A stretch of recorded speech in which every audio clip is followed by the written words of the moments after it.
Amigas y amigos televidentes, bienvenidos a otro programa más de Tribuna Nacional. Hoy nos acompaña el doctor Zacarías Payano Almanzar, quien es el vocero del movimiento de votantes independientes y además fue regidor y además es experto en deportes y además es abogado de los tribunales de la República Dominicana. Con el doctor Zacarías Payano Almanzar vamos a hablar de todo, de deporte, de política, de economía y un poquito de la situación de Haití. Pero antes vamos a unos mensajes comerciales.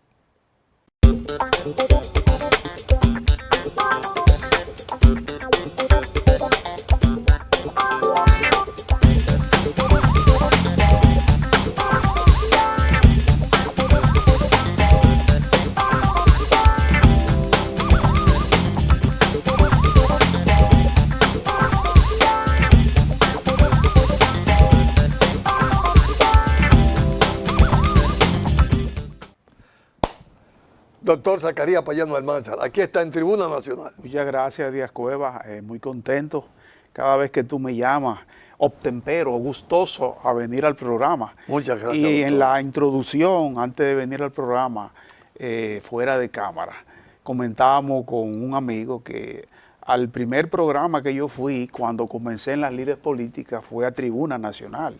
En esa época estábamos en el edificio Copelo, en el Conde, sí, en el segundo piso. Y estábamos en radio. En HIZ. Exacto, y ya emigramos a la televisión. O sea que este es un programa que tiene más de 4 décadas en el aire y se mantiene como el primer día. Doctor Zacarías Payano Almanzar, ¿cómo te ve la situación política del país? Bueno, yo veo la situación política del país normal. Yo no veo que haya situaciones extraordinarias que puedan llevar a desconfigurar lo que es la armonía social que vive la sociedad dominicana. El partido de gobierno, obviamente, haciendo su trabajo, contradiciendo lo que decía cuando estaba en la oposición, y los partidos de oposición haciendo sus críticas, muchas veces constructivas y otras veces simplemente criticando por criticar. Pero yo creo que la República Dominicana, desde el punto de vista político, ha tenido mucha madurez.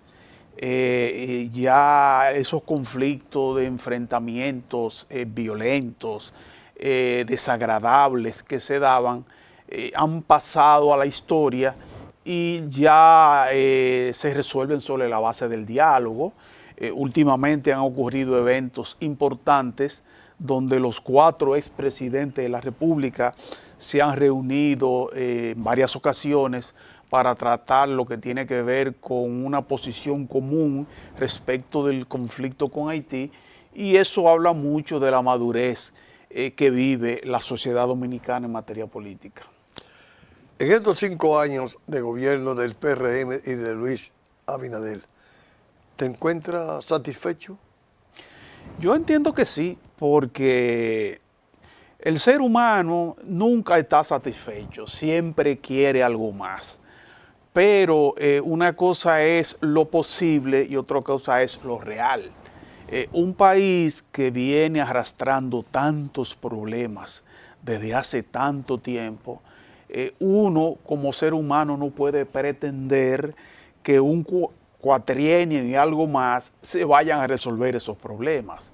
Yo entiendo que los problemas se van resolviendo de manera paulatina y este gobierno va en esa onda.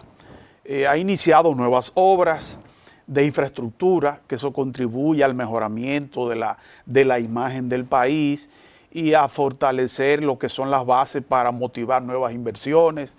Se han iniciado muchísimos proyectos a nivel hotelero, a nivel turístico en diferentes partes del país, muchísimos acueductos, etcétera, etcétera. Y yo creo que en ese sentido se está trabajando adecuadamente, no tal vez al nivel que la población aspira, porque nos hemos mal acostumbrado, y esto es una reflexión objetiva, a todo dejárselo al gobierno.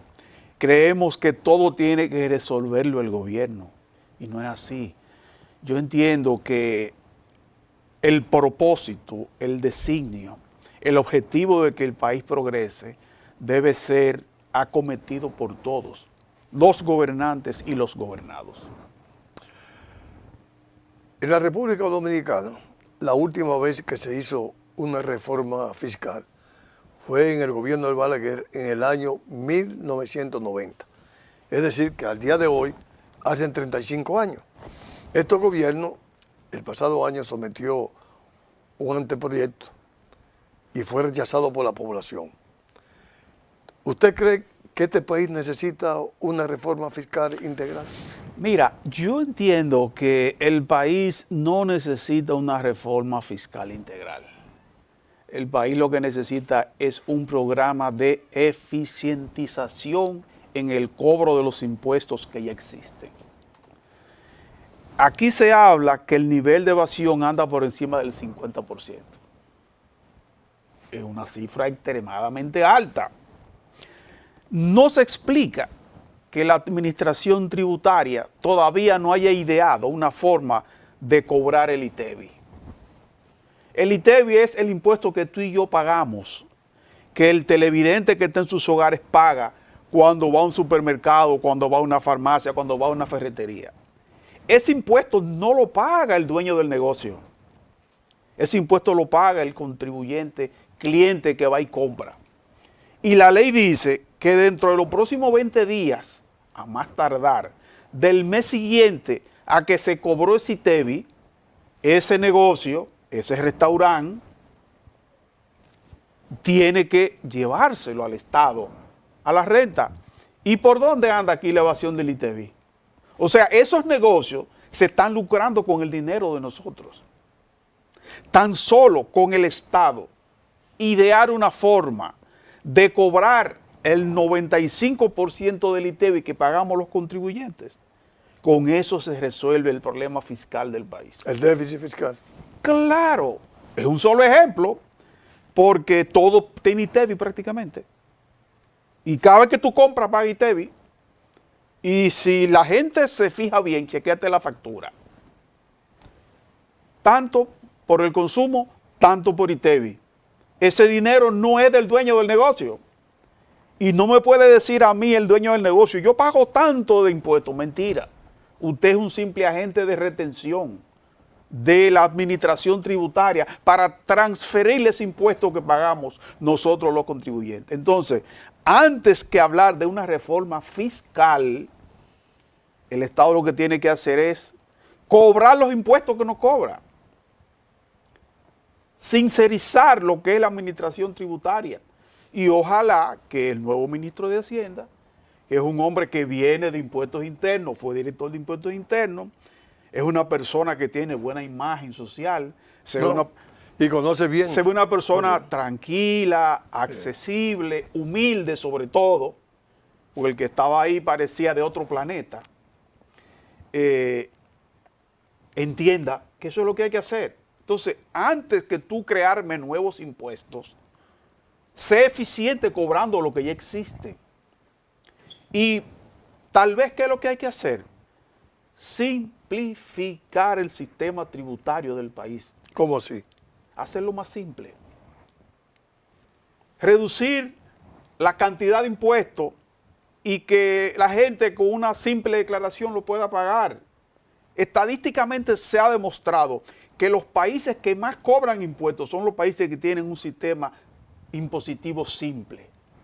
En este país tenemos el sistema más complicado del mundo, donde no lo entiende nadie.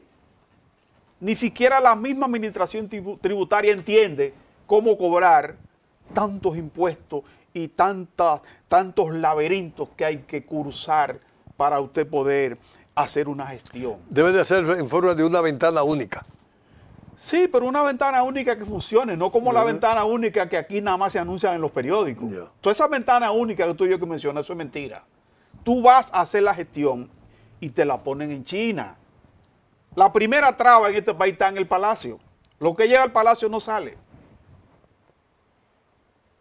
Una autorización del presidente para transferir un inmueble de una gente que tiene 50 años, que lo vivió, que ya pagó sus impuestos, que quiere sacar su título, eso llega al Palacio y eso no sale de ahí. Y se habla de ventana única, todo eso es pura teoría para impactar en los medios de comunicación. Entonces, concluyendo con el tema, no estoy de acuerdo con reforma tributaria. Lo que sí estoy de acuerdo con que el gobierno cobre los impuestos que ya existen. Ya entiendo. ¿Y cómo podemos subsanar ese hueco económico que tenemos? No, pero es que es muy simple. Es que no hay que ver si hay otro planeta nuevo que se creó. Es que esos impuestos están ahí y el Estado no lo cobra. Es crear mecanismos. Ya tenemos inteligencia artificial. Utilicemos la tecnología para que todo el que cobre un impuesto que no se lo lleva al Estado, el Estado tenga la manera de buscarlo, si no se lo lleva, y conminarlo a que se lo lleve. Eso es más expedito que tú elaborar un proyecto, comenzar a consensuarlo con la oposición, con los trabajadores, con los patronos, y luego a nivel del Congreso con los sectores políticos.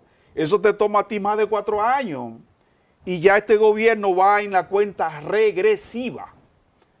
Si se embarca en un proceso de reforma fiscal, lamentablemente se va a desconcentrar en terminar las obras que ya se han iniciado, porque va a tener que estarse defendiendo todos los días de la gente que va a opinar en contra, de los que van a opinar a favor, y la mayoría va a opinar en contra. Entonces tú no tienes calidad para hablarme a mí de una reforma fiscal si tú no eres eficiente cobrando los impuestos que ya existen. Y puse el ejemplo más simple del ITEVI. Imagínate tú los miles de millones de pesos que se retienen de ITEVI todos los días.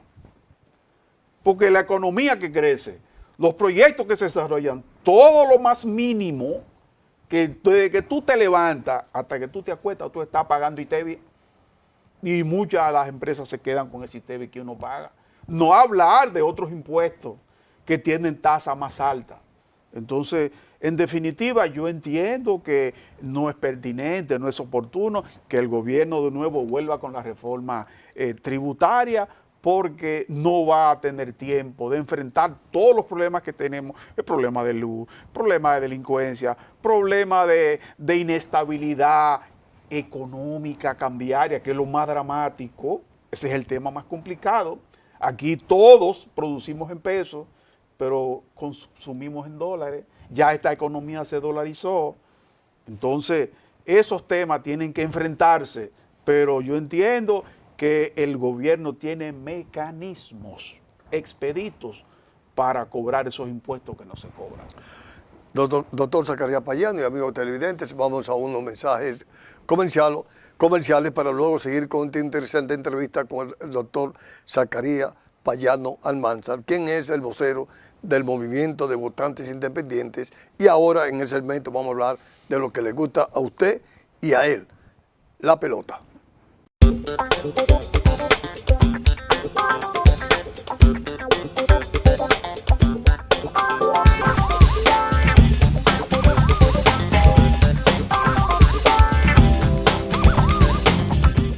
Doctor Zacarías Payano, estamos a 22 días para que en el país se inicie la pelota invernal. Sí. De todos los equipos, del este, del Cibao y aquí en la capital. A punto de que se cante Playboy. El dominicano está contento, está esperando la temporada nueva. Vamos a recordarle a Dios que no hayan apagones. Eso nadie lo va a evitar, Díaz Cuevas. Para que la gente vea su juego de pelota o lo escuche. Termina la temporada en las ligas mayores a finales de octubre con la Serie Mundial. Precisamente ahora están los partidos de las grandes ligas en su momento culminante para ver quiénes se quedan y quiénes se van. ¿Quiénes se quedan? ¿Usted cómo experto? Bueno, ¿Los Dodgers todo se quedan? parece indicar que los Dodgers se quedan, que se queda ya los Phillies de Filadelfia, los mismos Yankees de Nueva York y creo que los Marineros de Seattle. Pero yéndonos al béisbol local. Caramba, ¿y cómo se cayó los Mets? Pensaba que no se iban a caer. Bueno, mira, la pelota es un asunto que es impredecible todo. Porque ese penúltimo juego que ellos tuvieron con Washington, en el center field se hicieron 2 jugadas que eran imposibles y un jugador la hizo posible. Eso está dentro de lo que ocurre en la pelota que tú no puedes controlar. Sin embargo, Todavía ellos tienen vida, porque si ganan hoy, pueden ir al wild card y fajarse con Cincinnati. Vamos a ver qué pasa. Pero en definitiva, ¿qué te dice de la pelota? Que la pelota no es un jugador, la pelota es un equipo.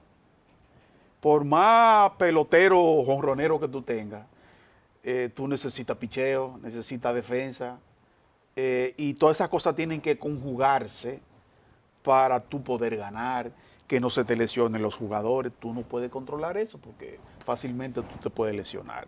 entonces el papel que jugó Soto con los Mets. El papel de Soto no ha sido decisivo para ellos llegar con cierta holgura a las finales, porque en el momento que ellos lo necesitaban, que era al principio, él no bateaba. Entonces vino a batear al final ya cuando no había remedio, como decimos en el argot popular, cuando llegaron los sombreros ya no habían cabezas. Pero él no terminó tan mal como comenzó. Pero es un ser humano, no es una máquina. Tenía que adaptarse al nuevo equipo. No es lo mismo, ya tú venías con los Yankees, pasar a otra ciudad de los Mets, quizás no asimiló el ataque y por eso se desconcentró al principio.